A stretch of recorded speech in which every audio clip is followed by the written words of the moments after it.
अखिलेश जी के विषय में तो मैं क्या कहूँ। अखिलेश जी ने तो जब हमारी वैक्सीन बनकर के आई तो उसको भाजपा की वैक्सीन कह दिया था।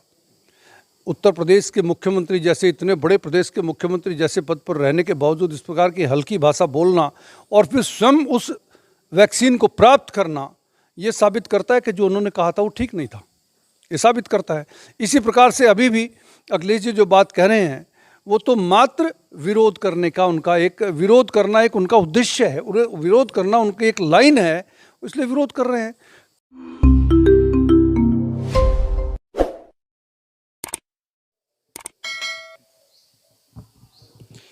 नमस्कार, स्वागत है आप सभी का हिंदुस्तान 24 पर और मैं हूं आपके साथ विपिन चौधरी।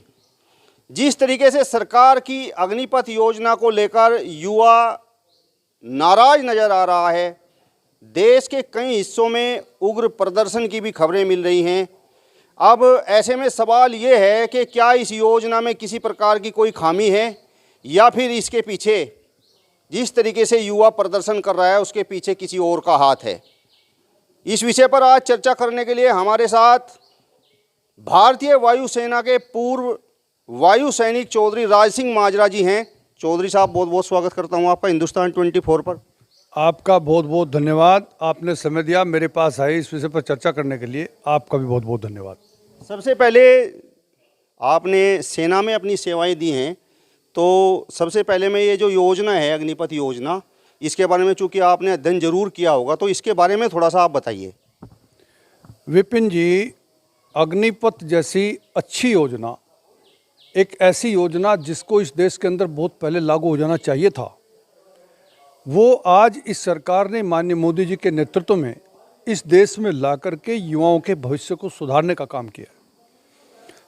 उनके भविष्य को बिल्कुल लाइन पर ला करके आगे बढ़ाने का काम किया है।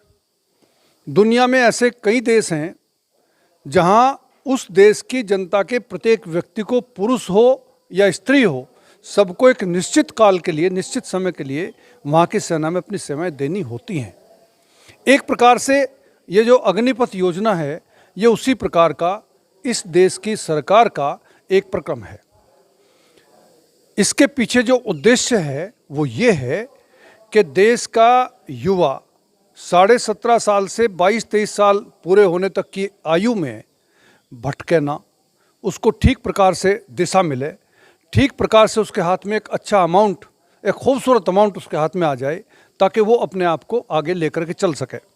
मैं आपको इसके समर्थन में एक छोटी सी बात ये कहना चाहता हूँ कि 2 बच्चों का जो जनरल नॉलेज का लेवल है उसको आंक करके देखिए। 2 बच्चों में एक बच्चा वो जो घर से कॉलेज जा कर के पढ़ता है और एक बच्चा वो जो हॉस्टल में रह करके पढ़ता है। जो बच्चा हॉस्टल में रह करके पढ़ता है डेफिनेटली उसकी जनरल नॉलेज का लेवल दूसरे बच्चे से ऊपर होगा। ठीक इसी प्रकार मैं चूँकि एयरफोर्स में रहा हूँ, मुझे एयरफोर्स के सिस्टम का पता है। जो आदमी एयरफोर्स, नेवी, आर्मी की सर्विस में चला जाता है वो देश की अनेक प्रकार की सभ्यताओं के बीच से निकलता है, अनेक प्रकार के लोगों से मिलता है, देश के कोने कोने में अनेक प्रकार की समस्याओं को देखता है। आर्मी से निकलने के बाद, आर्मी में ट्रेनिंग पा करके 3 साल 4 साल आर्मी की सेवा करने के बाद जब वो निकलता है तो मैं पूरे दावे के साथ कह सकता हूँ कि वो फिसल नहीं सकता। वो अपना भविष्य निश्चित करने के लिए सक्षम हो जाता है, इतनी योग्यता उसके पास आ जाती है। मैं अपनी बात बताऊं, जितने लोग, मैंने 15 वर्ष एयरफोर्स में सर्विस की और जितने लोग मेरे साथ 15-15 वर्ष की सर्विस छोड़ करके आए, एक भी आदमी ऐसा नहीं है जो मजबूती से अपने पैरों पर ना खड़ा हो। वो योग्यता हमें कहाँ से मिली, वो टैलेंट हमें कहाँ से मिला? वो टैलेंट एयरफोर्स ने हमें दिया। मैं एयरफोर्स के दिए हुए इस टैलेंट को जीवन भर भूल नहीं सकता, जो टैलेंट मुझे एयरफोर्स ने दिया है। और वो टैलेंट हमारे युवाओं को मिले, एक दिशा इनको मिले, इस आयु में एक इंस्टीट्यूशन उनको मिल जाए, आर्मी का इंस्टीट्यूशन, जिसके अंदर वो डिसिप्लिन सीखें। हिंदुस्तान जैसे देश के अंदर अगर युवा डिसिप्लिन्ड होगा तो डेफिनेटली देश की रफ्तार, तरक्की की रफ्तार बहुत ज़बरदस्त होगी। आप कह रहे हैं कि योजना युवाओं के लिए फ़ायदेमंद है जी, तो फिर प्रदर्शन क्यों, और वो भी उग्र? उग्र प्रदर्शन का कारण ये है कि देखिए, माननीय नरेंद्र मोदी जी के सत्ता संभालने के पश्चात इस देश के अंदर एक नैरेटिव सेट हो गया। इस देश के विपक्षियों के मन में एक बात घर कर गई कि नरेंद्र मोदी को किसी कीमत पर आप लोग हटा नहीं सकते। किसी सूरत में नरेंद्र मोदी को पॉलिटिकल सिस्टम से बाहर नहीं कर सकते। इसलिए कहीं ना कहीं इस प्रकार के लोग जो उनके विपक्षी हैं, जो उनको बर्दाश्त नहीं करते, वो उन बच्चों को बरगलाने का काम करते हैं जो उनके संपर्क में हैं, और उन बच्चों को बरगला करके, उनको झूठी दिलासा दिला करके, उनके सामने अनेकों ऐसे सवाल खड़े करके जो हो नहीं सकते, और उनको सड़क पर लाने का काम करते हैं, और सड़क पर ला करके देश में इस प्रकार का हंगामा करने का काम करते हैं। जिन लोगों ने हंगामा किया है अलग अलग राज्यों में, वो मुश्किल से 1% भी नहीं होंगे, 1% युवा भी नहीं होंगे। लेकिन मुझे दुख उनका भी है कि मुख्य लाइन से वो बच्चे भटक रहे हैं। मैं उन बच्चों से अपील करना चाहता हूं कि अग्निपथ योजना का विरोध करने का हिस्सा ना बने, इसमें शामिल हों और इसमें शामिल होकर के अपने टैलेंट को निखारने का काम करें। जिस दिन आपका टैलेंट निखर गया, आप इस देश के इतना काम आएंगे, इस देश की तरक्की की दिशा में इतना काम आएंगे कि इतना काम कोई दूसरा आया नहीं होगा। आप कह रहे हैं कि युवाओं को कुछ लोग बरगलाने का काम कर रहे हैं, तो जब ये युवाओं के भविष्य का सवाल है तो युवा उनकी बात क्यों मान रहे हैं, जबकि देश के प्रधानमंत्री कह रहे हैं कि ये तो युवाओं के फायदे के लिए योजना है, तो प्रधानमंत्री जी की बात को क्यों नहीं युवा सुन रहा? इसका कारण मैं ये समझता हूँ कि हमारा युवा उस एज ग्रुप का जो हमारा युवा है, 17 साढ़े 17 के बाद का जो हमारा युवा है, उनमें बड़ी तादाद उन लोगों की है, बड़ी तादाद 95% 96% उन लोगों की है जो प्रधानमंत्री जी की बात को समझ रहे हैं। बल्कि मैं तो कहूँगा 98-99% बच्चे युवा हमारे ऐसे हैं जो प्रधानमंत्री जी की योजना को, देश की योजना को, देश के भविष्य से जोड़ करके देख रहे हैं। आप ये देखिए, और जो बचते कुछ 0.00 कुछ % जो बच्चे हमारे बचे हैं जो इसमें शामिल हो रहे हैं, वो बरगलाने में आ रहे हैं। मैं तो उनसे भी अपील करता हूँ कि उनको इसके विरोध का हिस्सा नहीं बनना चाहिए। आप ये देखिए, मैं आपको ये इसका एक अगला कदम और बता देता हूँ। ये बच्चे 4 साल का समय पूरा करके जिस दिन आएंगे, वो टैलेंट आर्मी का लेकर के जिस दिन ये बच्चे आएंगे, इन बच्चों के समक्ष दूसरा आदमी स्टैंड करने की कोशिश भी कर नहीं पाएगा। इतना टैलेंट आर्मी से लेकर के आएंगे, क्योंकि मैं जानता हूँ वहाँ क्या टैलेंट मिलता है। जिन लोगों ने आर्मी के एटमॉस्फेयर को नहीं देखा, वो उस टैलेंट की कैलकुलेशन, उस टैलेंट के पोटेंशियल को अभी समझ नहीं पाएंगे। जिन लोगों ने उसको देखा है, वो उस पोटेंशियल को समझ पाते हैं कि आर्मी के अंदर किस प्रकार की ट्रेनिंग और किस प्रकार से आदमी को तैयार करने का काम किया जाता है। योजना पर तो अखिलेश यादव, मायावती, जयंत चौधरी ये सभी सवाल उठा रहे हैं। अखिलेश यादव कह रहे हैं कि अग्निपथ पर अग्नि ना हो, यानी कि आगजनी और तोड़ फोड़ ना हो। यही एक बात खराब है अखिलेश जी के विषय में, तो मैं क्या कहूँ। अखिलेश जी ने तो जब हमारी वैक्सीन बनकर के आई तो उसको भाजपा की वैक्सीन कह दिया था। उत्तर प्रदेश के मुख्यमंत्री जैसे, इतने बड़े प्रदेश के मुख्यमंत्री जैसे पद पर रहने के बावजूद इस प्रकार की हल्की भाषा बोलना और फिर स्वयं उस वैक्सीन को प्राप्त करना, ये साबित करता है कि जो उन्होंने कहा था वो ठीक नहीं था। ये साबित करता है। इसी प्रकार से अभी भी अखिलेश जी जो बात कह रहे हैं, वो तो मात्र विरोध करने का उनका एक विरोध करना एक उनका उद्देश्य है, विरोध करना उनकी एक लाइन है, इसलिए विरोध कर रहे हैं। किसी अच्छे से अच्छी बात का भी समर्थन वो नहीं करेंगे। ये उनका, चूँकि विरोधी पार्टी में हैं, कर रहे हैं, और कुछ बच्चे निश्चित उनके बरगलाने में आ भी रहे हैं, लेकिन संख्या बहुत कम है। वो तो कह रहे हैं कि सुरक्षा के मामलों में शॉर्ट टर्म नीतियाँ ना हो।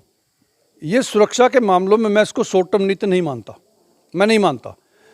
अग्निपथ योजना लागू होने के बाद अगर किसी के मन में ये बात है कि आर्मी की स्ट्रेंथ को कम करने का प्रयास किया जा रहा है, वो बिल्कुल गलत। इनमें से 25% जो बच्चे टैलेंट वाले होंगे, जो आगे चलने वाले होंगे, उनको वहीं परमानेंट नौकरी देकर के आर्मी के अंदर भविष्य में आगे आर्मी की स्ट्रेंथ को यथावत बनाए रखने का काम भी करना है।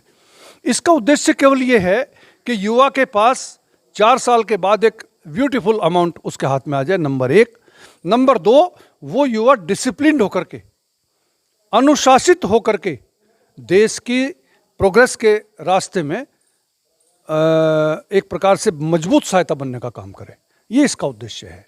इसलिए मैं समझता हूँ कि युवाओं के भविष्य से ये लोग जो भी विरोध कर रहे हैं या करवा रहे हैं, ये युवाओं के भविष्य से खिलवाड़ कर रहे हैं। ये खिलवाड़ इनको करना नहीं चाहिए। सरकार 3 कृषि कानून लेकर आई थी, और जिस समय वो वापस हुए उस समय प्रधानमंत्री जी ने कहा कि हम किसानों को समझा नहीं पाए। अब सरकार ये अग्निपथ योजना लेकर आई है और जिस प्रकार 3 कृषि कानूनों का विरोध हुआ, कहीं ना कहीं युवा इस योजना का भी विरोध करने के लिए अब आप देख रहे हैं किस प्रकार से प्रदर्शन कर रहे हैं। तो क्या ये योजना भी वापस होगी और प्रधानमंत्री जी एक बार फिर से कहेंगे कि हम युवाओं को समझा नहीं पाए? मैं समझता हूँ 3 कृषि कानूनों का आपने जो विषय उठाया, 3 कृषि कानून इस देश के अंदर लागू ना होना और चल ना पाना इस देश के प्रत्येक किसान का दुर्भाग्य है। आज उस धरने प्रदर्शन के समाप्त होने के बाद किसान यूनियन दो फाड़ हो गई। किसान यूनियन के अंदर जबरदस्त विद्रोह खड़ा हो गया और हमारे राकेश टिकैत जी जहाँ जाते हैं, जिस प्रदेश में जाते हैं, उनको हर सूरत में अपमान सहना पड़ता है। राकेश टिकैत जी के कंधों पर वो विरासत है जो स्वर्गीय चौधरी महेंद्र सिंह टिकैत की दी हुई है, उसका ख्याल करते हुए उनको उस विरासत को संभाल करके सम्मानजनक तरीके से चलना चाहिए था। और किसान यूनियन का दो फाड़ होना अपने आप में साबित करता है कि किसान यूनियन का वो कदम गलत था। माननीय प्रधानमंत्री जी ने कृषि कानूनों को वापस क्यों लिया, इसका कारण केवल एक है, सिर्फ और सिर्फ एक कारण है कि इस देश के माननीय प्रधानमंत्री जी के दिलो दिमाग में किसान का जो सम्मान है, किसान के प्रति उनके दिल में जो निष्ठा है, जो भाव है, वो आज तक किसी नेता के मन में रहा नहीं। और उनके मन में केवल ये बात आई कि कहीं किसान ये महसूस ना कर जाए कि सरकार हमारे खिलाफ है। लोग इस कानून के वापस होने के बाद निश्चित उस प्रकार पछताएंगे जैसे बंजारा कुत्ते को मार करके पछताया था। आज वही स्थिति है। आज तमाम किसान कानून वापस होने के बाद उससे दुखी हैं, पीड़ित हैं। अगर वो कानून लागू हो जाते तो किसान की आमदनी कहीं की कहीं होती। इसलिए मैं समझता हूँ कि अग्निपथ को इससे हम कंपेयर ना करें। अग्निपथ में तो जुलाई के अंत में इसका जो टोटल प्रोग्राम है वो डिक्लेयर होने वाला है और जुलाई के अंत में अगस्त के शुरू में भर्ती शुरू होने वाली है। जिस दिन भर्तियाँ 10 लाख भर्ती होनी है, जिस दिन भर्तियाँ शुरू हो जाएंगी, ये सब मामला ख़त्म हो जाएगा, मिट्टी में मिल जाएगा, कुछ बचेगा नहीं। इसलिए मेरा ये मानना है कि थोड़े से युवा हमारे जो इस समय धरने प्रदर्शन में शामिल हो गए, ये भी डेफिनेटली इस बात को विचार करेंगे, सोचेंगे और वापस अपने देश की तरक्की के रास्ते में शामिल होंगे। कुछ लोग कह रहे हैं कि ये हिंदुस्तान है, यहाँ की संस्कृति अलग है, लेकिन प्रधानमंत्री जी विदेश जाते हैं और वहाँ से कॉपी करके यहाँ पर ले आते हैं। ये जो जिस प्रकार की अग्निपथ योजना है, ये भी किसी विदेश की जो योजना है उसकी कॉपी है। अगर कहीं किसी विदेश में हमें कोई अच्छी योजना मिलती है, आज आपको जेब में 1 रुपया रखने की आवश्यकता नहीं, केवल टेलीफोन आप अपने साथ रखिए, कहीं भी कोई ट्रांजैक्शन कीजिए, कहीं कोई पैसा भेजिए, कितना बड़ा लेन देन आप अपने टेलीफोन से कर लीजिए, सुरक्षित हो गए, जेब कटने का खतरा नहीं, किसी प्रकार की कोई समस्या नहीं। आज तमाम ट्रांजैक्शन ऑनलाइन है। बहुत बड़ी ये हमारे देश की योजना थोड़ी है, कहीं ना कहीं से इस योजना को हमने सीखा, कहीं ना कहीं इन योजनाओं को चलते हुए हमने देखा, अपने देश के अंदर लागू की और आज पूरा देश इसकी वाहवाही कर रहा है। अगर हमें कहीं अच्छी, इजराइल जैसा देश जो हिंदुस्तान के सामने बामुश्किल एक प्रदेश से भी छोटा देश है, आज उस देश की तरक्की की अगर आप गणना करें बैठ करके तो वो हिंदुस्तान से कई गुना आगे है। पाकिस्तान की सर्जिकल स्ट्राइक के अंदर जो बम आपकी एयरफोर्स ने इस्तेमाल किए, वो बम इजराइल निर्मित बम थे। तो आप ये देखिए, आप ये इसके ऊपर विचार करिए कि इतना तरक्की याफ्ता देश, कृषि की बात कर लीजिए आप, इजराइल की कृषि और हिंदुस्तान की कृषि में ज़मीन आसमान का अंतर है। इजराइल की पैदावार और हिंदुस्तान की पैदावार में ज़मीन आसमान का अंतर है। कारण केवल ये है कि नई नई टेक्नोलॉजी, नई नई चीज़ें जो वहाँ लागू हो गई, जिनका वहाँ एक प्रकार से हमसे पहले वो चीज़ें चली गई, वो लोग हमसे आगे निकल गए। तो अगर हमारे प्रधानमंत्री जी विदेश से कोई नई चीज़ लेकर के आते हैं तो ये तो उनका बड़प्पन है, ये तो अच्छा है, अपने लोगों की खुशी के लिए लेकर के आते हैं। मैं भूतपूर्व वायुसैनिक होने के नाते अग्निपथ के तहत अग्निवीरों की भर्ती का दिल से समर्थन करता हूं और माननीय प्रधानमंत्री जी का धन्यवाद करता हूं कि इतनी अच्छी योजना ला करके उन्होंने हमारे देश के एक बड़े वर्ग को अनुशासित करके देश की सेवा में लगाने का काम किया है। चलिए चौधरी साहब, बहुत बहुत धन्यवाद आपका, आपने अपना कीमती समय हमें दिया। आपका भी विपिन जी बहुत बहुत धन्यवाद, आपने भी अपना कीमती समय दिया, बहुत बहुत धन्यवाद। चलिए, तो आपने भूतपूर्व वायु सैनिक चौधरी राज सिंह माजरा जी को सुना, जिन्होंने कहा है कि सरकार की अग्निपथ योजना जो युवा हैं उनका भविष्य बनाने का काम करेगी। फिलहाल इस वीडियो में बस इतना ही।